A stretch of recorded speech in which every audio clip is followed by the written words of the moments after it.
আচ্ছা, আজকে হচ্ছে অবতার দিবস, তাই তো অপি?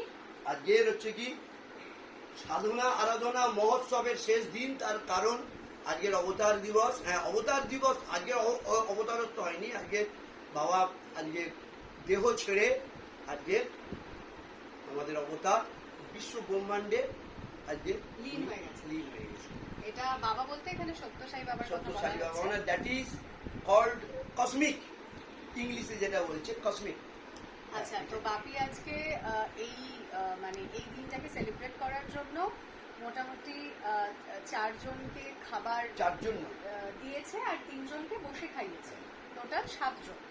তো বাপি এই ঘটনাটা আমাদের সাথে শেয়ার করার পরে বাপি আর কি সকাল থেকেই ভাবছিল যে মানে বিভিন্ন জায়গায় যোগাযোগ করছে যে কি খাবার দেবে, এটা নিয়ে বাপি অনেক জায়গায় যোগাযোগ করছে। তো আজকে মোস্টলি ইচ্ছে ছিল লুচি তরকারি এরকম দেওয়ার, কিন্তু সব দোকানই আমাদের এখানে বন্ধ।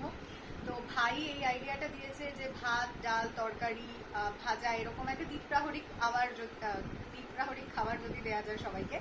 তো সেই জন্য বাপি আসার পরে ভাই বলল যে তাহলে আমাকে 50 টাকা দাও, এতজনকে খাবার দান করেছো আর এই আইডিয়াটা দেওয়ার জন্য আমাকে 50 টাকা দাও। তো বাপি ভাইকে 50 টাকা দিল। তারপর আমার বর বললো কি হলো, একজনকেই দিলে, এরকম এক চোখা মতো ঠিক না, আমাকে দাও। তখন বাপি বললো যে আমার কাছে তো নেই, আর হ্যাঁ মানে 50 টাকা আর নেই।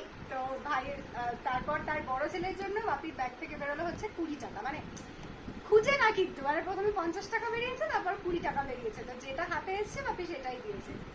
তো আমি চাইনি, কিন্তু বাপি বললো তুই বা তাহলে কেন বাদ যাবি। তা আমি বললাম যে ঠিক আছে, তুমি আমাকে 1 টাকা দিলেও আমি খুশি, আমার সেটাতেই খুব আনন্দ হবে। তারপর বাপি মেয়ের জন্য কি বের করলো দেখুন। বললো আমার মেয়ে বড় লোক বলে আমাকে 100 টাকা দিল, মানে সেটাই বাপির ব্যাগ থেকে বেরোলো। এটাতে আমি খুব খুশি, আর আমার মনে হলো এই সুন্দর একটা জিনিস সবার সাথে শেয়ার করা দরকার। থ্যাংক ইউ বাপি। ওকে, সাইরাম সাইরাম সাইরাম, সবাই ভালো থাকুক। Bye, Ram. Bye-bye.